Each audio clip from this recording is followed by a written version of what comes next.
When I was 14, my parents looked me straight in the eye and told me I was nothing but a burden. My mother's voice was cold as ice when she said, "We can't keep wasting our lives on you." My father didn't argue with her. Instead, he dragged a black trash bag from the closet, stuffed my clothes into it, and shoved it into my arms. The last thing I heard before the door slammed was his words, "You'll figure it out. Or you won't. Either way, you're not our problem anymore." I stood on the sidewalk with everything I owned sagging inside that bag. It wasn't just rejection, it was erasure. I didn't exist to them anymore. Neighbors peeked from their curtains, whispering, but no one stepped forward. I was 14, hungry, terrified, and completely alone. Years passed. I survived on scraps, worked odd jobs, and fought to build a life they swore I'd never have. I thought the worst was behind me.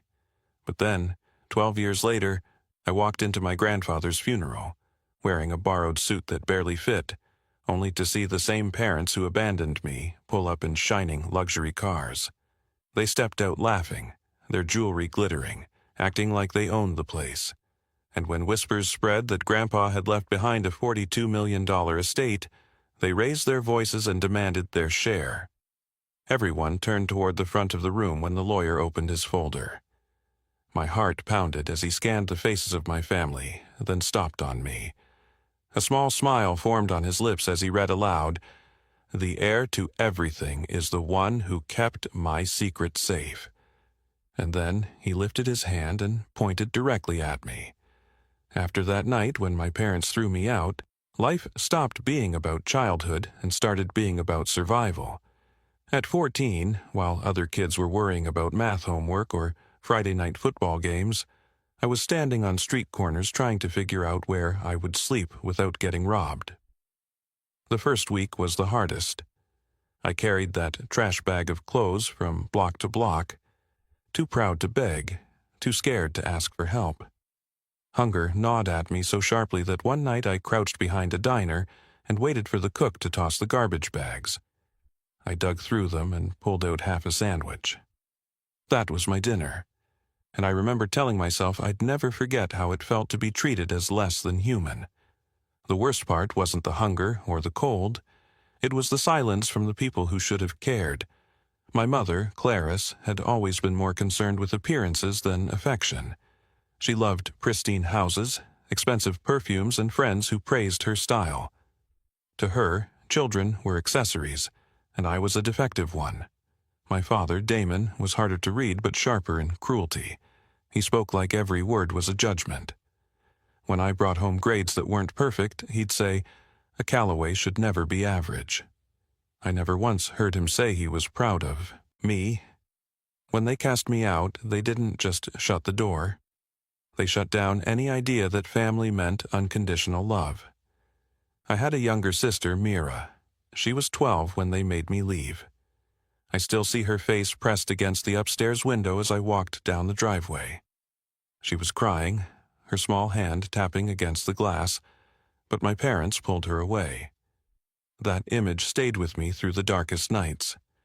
Mira was the only person who looked at me like I mattered, but she was trapped in their world, forced to obey their silence.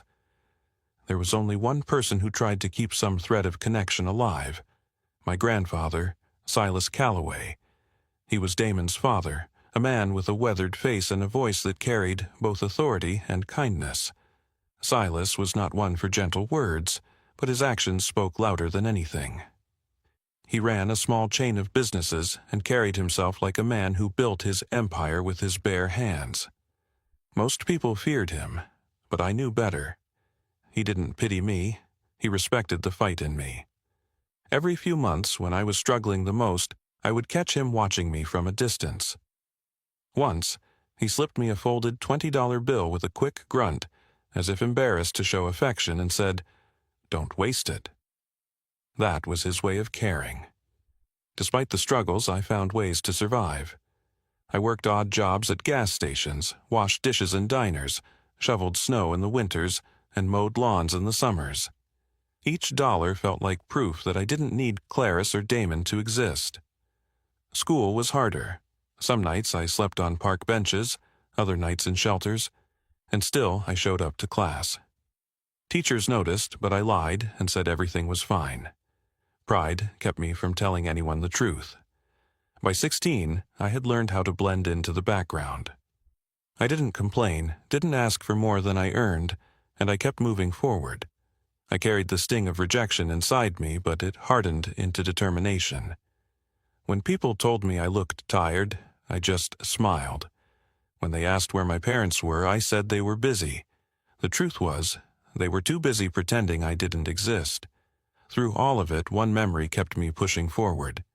Before he passed, Grandpa Silas once told me, "The measure of a man isn't who stands with him when it's easy. It's who he becomes when no one stands at all." I didn't fully understand it then, but those words became a compass. They reminded me that even though my parents had abandoned me, I had the chance to become something stronger. The years rolled by, and slowly I built a life out of nothing. At 18, I scraped together enough money to rent a tiny room above a hardware store. At 20, I was balancing 2 jobs while taking community college classes at night. It wasn't glamorous, but it was mine. I wasn't anyone's burden, I wasn't anyone's mistake, I was surviving, and survival felt like victory. Still, there was always a shadow in the back of my mind. I wondered if Mira remembered me. I wondered if she ever asked about me, or if Clarice and Damon had erased my name from the family completely. I wondered if Grandpa Silas had ever defended me when they spoke ill of me. The questions gnawed at me, but I buried them under work and focus. That is how life was for me before the phone call came. A cousin I barely remembered reached out and told me that Grandpa Silas had passed away. The funeral would be held at the family estate, the same place I hadn't stepped foot in since the night I was cast out. I didn't have much, a borrowed suit, shoes that were too tight, and a car that coughed more than it ran, but I knew I had to be there. For the first time in years, I would face the people who once abandoned me. I wasn't sure if I was ready, but I knew one thing. I would no longer walk into their world as the boy they threw away. I was coming as the man I had fought to become. The morning of the funeral felt heavy from the moment I woke up. My chest tightened as I buttoned the collar of a borrowed shirt that didn't quite fit. I studied myself in the cracked mirror of my room above the hardware store. The man staring back at me looked tired, older than his years, but his eyes carried something my parents had never recognized: resolve. This wasn't just about saying goodbye to my grandfather. This was about walking back into a world that had once thrown me to the curb and showing them that I had survived. When I pulled up to the Callaway estate, the driveway was lined with polished black cars, each one shining as though it had just rolled off the lot. Mercedes, Bentleys, a Rolls-Royce at the front. I parked my sputtering old sedan at the far end, out of sight of the main entrance, and walked up the gravel path. Guests in expensive black suits and glittering jewelry swept past me without recognition. They didn't know who I was, or if they did, they pretended not to. I stepped inside the house I hadn't seen since childhood. The smell of polished wood and cologne hit me, and memories flooded back. I could see myself as a boy running through those same halls, Mira laughing behind me. Now the laughter was gone, replaced with hushed whispers and the faint sound of a string quartet playing near the reception room. At the center of it all was my grandfather's casket, draped in dark velvet, a simple photo resting above it. He looked stern even in that picture. But to me, he looked like the only one who had ever believed I was worth something. Then I saw them. My mother and father entered from the far side of the room, their presence demanding attention. Clarice wore a black dress with pearls around her neck. Her expression calculated sorrow. Damon followed, his posture straight, his suit tailored perfectly, his eyes scanning the room like a man assessing his worth by the people he could control. Behind them was my Uncle Rhett, broad-shouldered, loud even in silence, his smirk betraying the greed already at work in his mind. They spotted me almost instantly. Clarice's lips tightened as if she had tasted something bitter. She leaned toward Damon and muttered something I couldn't hear, but his response came sharp and clear. He shouldn't even be here. His words weren't directed at me, but they cut as if they were. I walked toward the casket, ignoring the stairs. When I reached it, I placed my hand on the polished wood. For a moment, it was just me and him. "Thank you for never forgetting me," I whispered under my breath. As I turned, Mira appeared at the edge of the room. She was 24 now, grown into the young woman I had only imagined she would become. Her eyes widened when she saw me, and for a second I saw the same little sister who had pressed her hand against the glass the night I left. She didn't come closer, though. My parents' presence kept her still. Her silence was loud, but her eyes told me everything. I had been missed. The ceremony began and the pastor spoke about Silas's hard work, his accomplishments, his legacy. I listened, but my focus drifted to the rows of faces, each one waiting for what would come next. Not the prayers, not the eulogies. Everyone was waiting for the will. When the service ended, the lawyer, Mr. Hayes, stepped forward. He was a tall man with graying hair, his black suit crisp, his movements precise. He carried a thick folder in his hands, and the room shifted instantly. Conversations quieted. Even the air seemed to hold still. This was the moment they had all been waiting for. Mr. Hayes cleared his throat.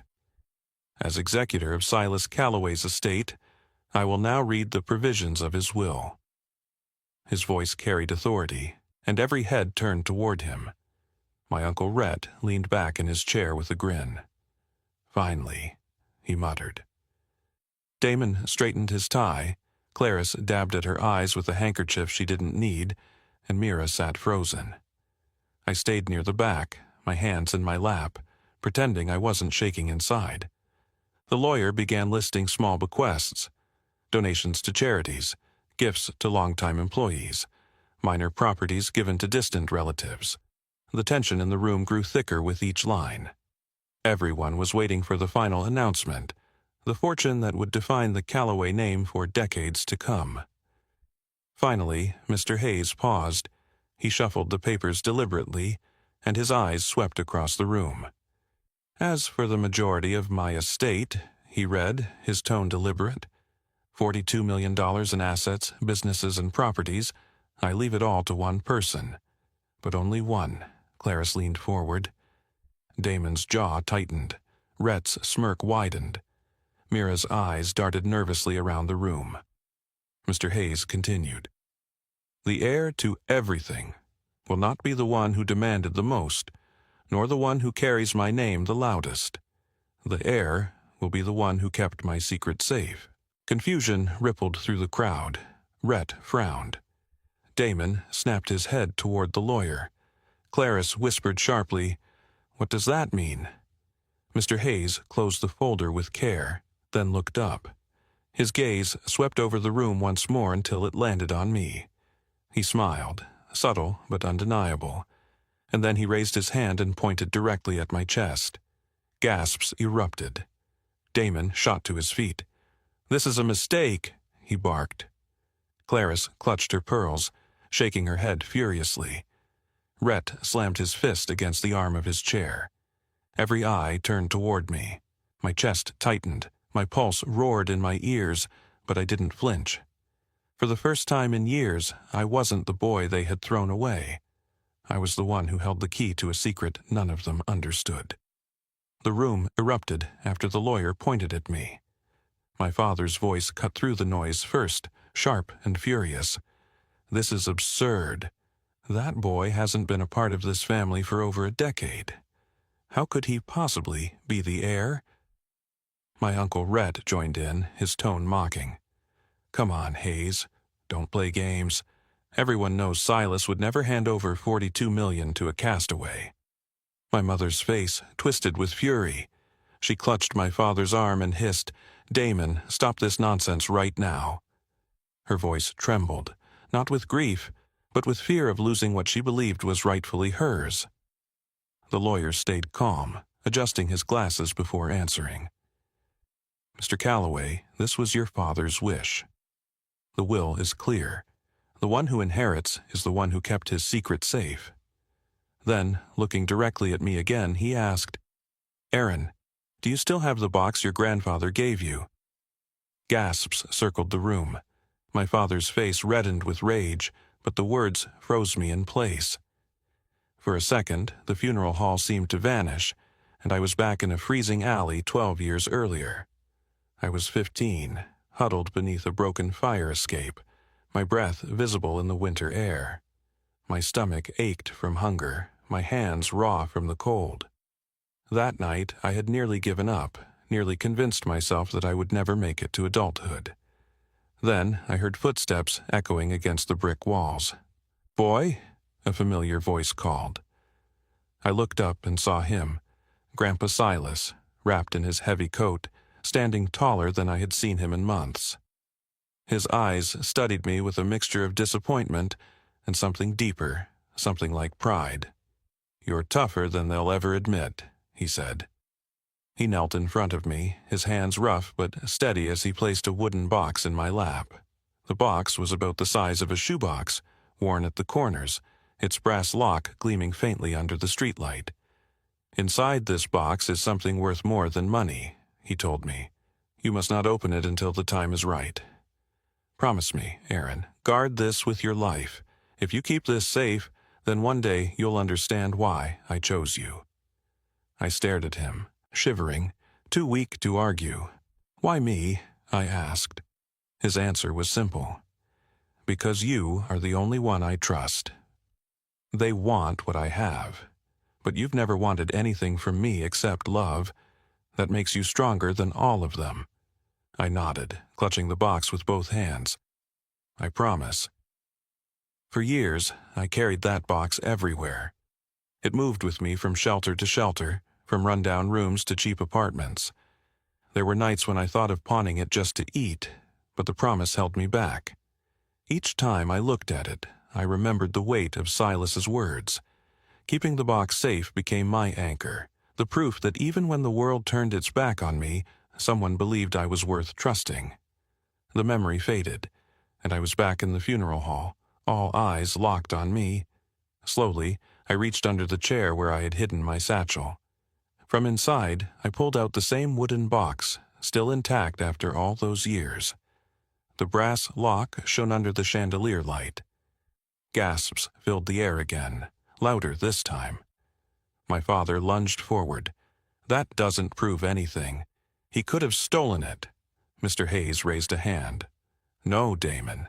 Your father documented everything. He entrusted this box to Aaron. He told me himself that the contents would reveal who truly honored his last wish." Clarice's voice cracked. "This is madness. We raised him, we sacrificed for him, and he abandoned us. How dare you reward betrayal?" I looked at her, and for the first time in my life I didn't feel small under her gaze. My voice was steady when I replied. "You didn't sacrifice for me. You threw me away because I wasn't convenient. Grandpa was the only one who treated me like I mattered. I made him a promise, and I kept it." The room went silent. My Uncle Rhett folded his arms, his face sour with resentment. Mira shifted uncomfortably, her eyes moving between me and our parents, her lips pressed tight as if holding back words she wanted to speak. Mr. Hayes stepped closer. "Aaron, do you wish to open it now?" I hesitated. The box felt heavier than it ever had before. For years it had been my burden and my shield. Part of me feared what was inside. What if it was empty? What if my grandfather's words had been nothing more than a test I had barely passed? But I felt his presence in that moment, and I knew this was why I had carried the weight for so long. "Yes," I said firmly. "It's time." My father scoffed and turned away, but I noticed his fists clenched tight at his sides. My mother whispered under her breath, "This can't be happening." As I placed the box on the lawyer's table, the air in the room thickened. Relatives leaned forward, waiting to see what would be revealed. The polished wood reflected the dim light, and for a moment everything felt suspended, as if the entire family's future balanced on the turn of a small brass key. Mr. Hayes reached into his pocket and pulled out that key. He looked at me, his eyes steady. "Your grandfather gave me this to keep, with instructions that it would only ever open in your hands. Are you ready?" I nodded. My pulse thundered in my ears. The moment of truth was finally here. The room held its breath as Mr. Hayes set the brass key into the lock. My hands trembled as I placed both palms on the wooden box, steadying it. For 12 years, I had carried this weight. It had followed me through freezing nights, through hunger, through despair. Now, at the center of my family's eyes, it was about to open. The lock clicked. Slowly, the lid creaked upward, and inside lay a leather-bound journal, worn at the edges, along with a folded envelope sealed in red wax. Gasps rose from every corner of the room. My father took a step forward, his face twisted in disbelief. "That's it? A box of papers?" Mr. Hayes lifted the journal with care. "These are the writings of Silas Calloway, your father, your grandfather. His reflections, his accounts, and his truths. He instructed that the contents be read aloud only if Aaron presented this box intact." Clarice's voice cracked, sharp with contempt. "This is theater. Silas would never give power to that boy. This is a manipulation." The lawyer ignored her. He opened the journal and began to read. The words were unmistakably Silas's, his voice echoing through the ink on the page. "To my family, I leave these words. Over the years, I built a fortune from nothing. I built a legacy meant to endure. But money is not the true measure of worth. Character is, and character is revealed not by greed, but by loyalty and sacrifice." The room shifted. Damon sneered. Rhett crossed his arms. Mira leaned forward with wide eyes. Hayes continued. "To my eldest son Damon, I leave nothing. You betrayed my trust when you stole from the company to cover your debts. To my brother Rhett, I leave nothing. You sought only to outshine me, but never once sought to honor the Calloway name. To Clarice, who married into this family, I leave nothing, for your heart has always been ruled by vanity, not love." Clarice gasped as though the words had struck her like a slap. She turned to Damon. "He is lying. Tell me he is lying." Damon's jaw clenched, but he said nothing. Mr. Hayes read on. "To my granddaughter Mira, I leave the hope that she may one day free herself from the chains of her parents' cruelty. But to my grandson Aaron, I leave everything. Because when the world abandoned him, he did not abandon me. He kept my secret safe." Hayes unfolded the sealed envelope and held it high before opening it. Inside were documents, legal titles, account information, the sum of the Calloway fortune. He laid them out across the table and the room erupted into chaos. My father stormed toward the table, his voice booming. "This is a farce. You expect me to believe that the old man would cut me out and hand everything to him?" He was senile. He was manipulated. Hayes's voice remained calm. "Your father had this notarized 3 years ago. Every document is valid. There is no contest." Rhett slammed his hand against the back of a chair. "I'll take this to court. No way I walk away empty-handed, while the boy who was thrown out like trash walks away with millions." Hayes looked at him sharply. "You can try. But the evidence of your misdeeds is in this journal. Fraud, theft, betrayal. The court will see who your father believed in and who he did not." Clarice turned on me then, her eyes burning. "You ruined this family. Do you hear me, Aaron? You ruined us." My voice rose, steadier than I thought it could be. "No, you ruined this family the night you decided I was nothing. Grandpa didn't choose me because of money. He chose me because I was the only one who never betrayed him." For the first time, Mira's voice broke the silence. "He's right." She stood, her hands shaking. "All these years you told me Aaron was gone. You told me he was weak, but he was stronger than all of us.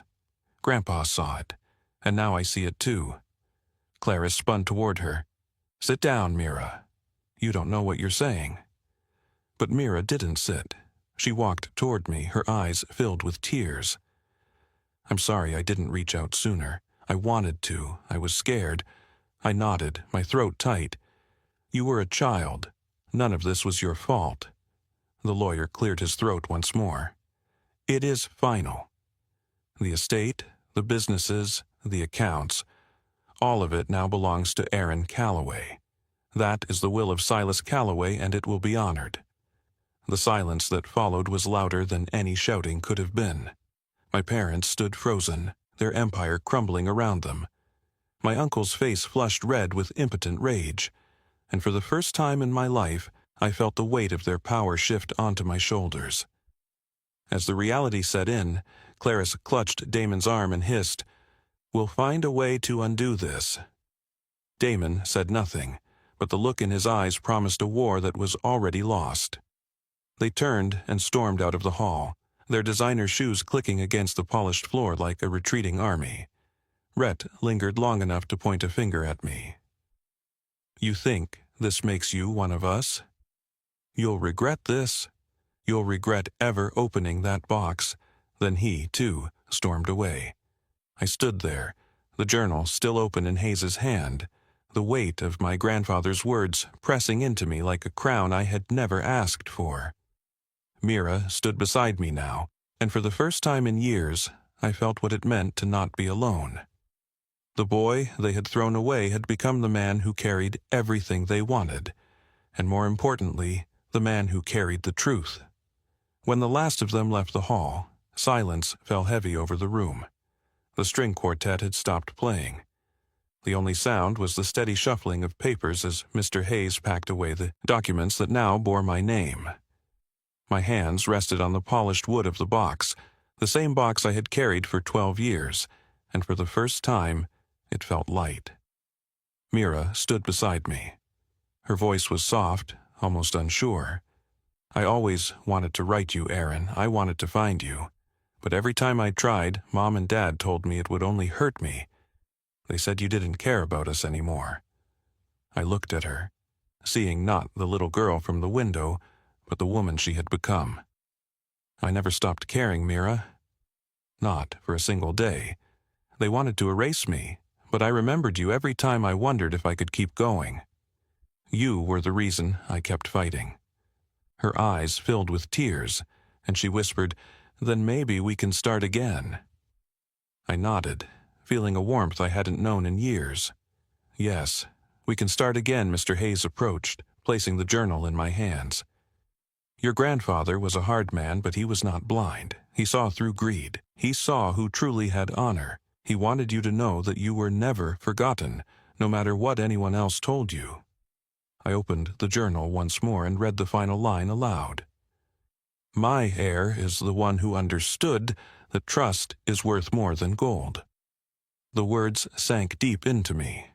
They weren't just an inheritance. They were absolution.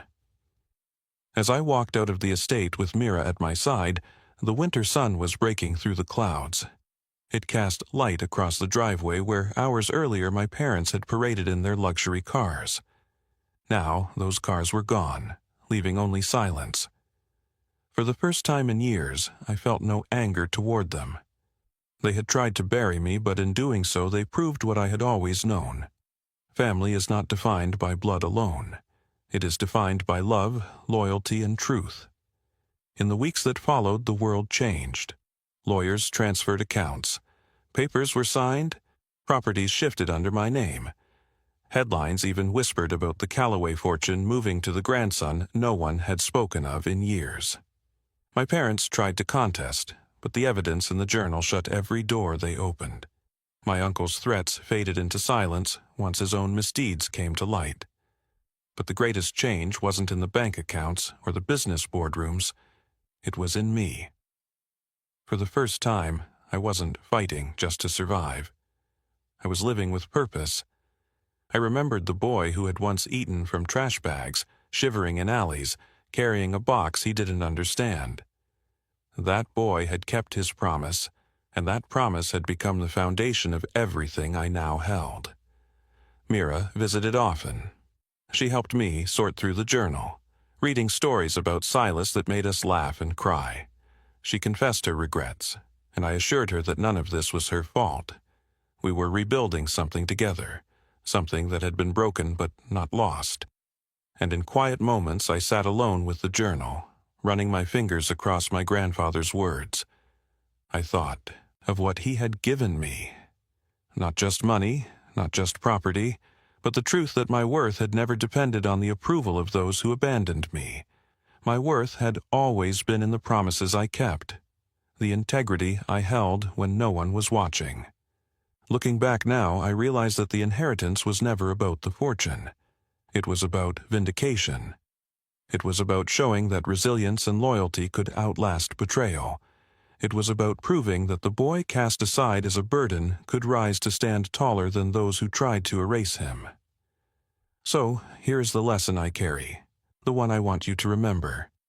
You may feel abandoned, betrayed, or forgotten, but your value is not defined by those who fail to see it.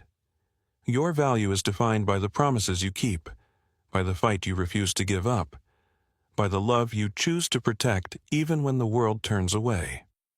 When I signed the final papers and placed my name on the inheritance, I didn't feel revenge. I felt peace. Because in the end, I didn't just gain a fortune.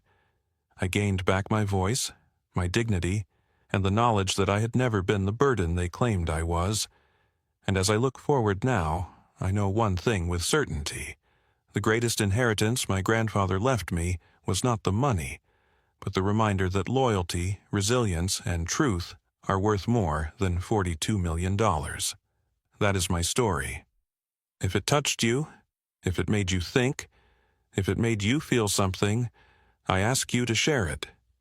Share it with someone who needs to hear that they are not alone, someone who needs to be reminded of their worth. Leave a comment below and tell me what you think, because I want to hear your stories too. And if you want more stories like this, subscribe to this channel. Your support helps me keep sharing the truth about survival, resilience, and the lessons life teaches in the hardest ways. Thank you for listening.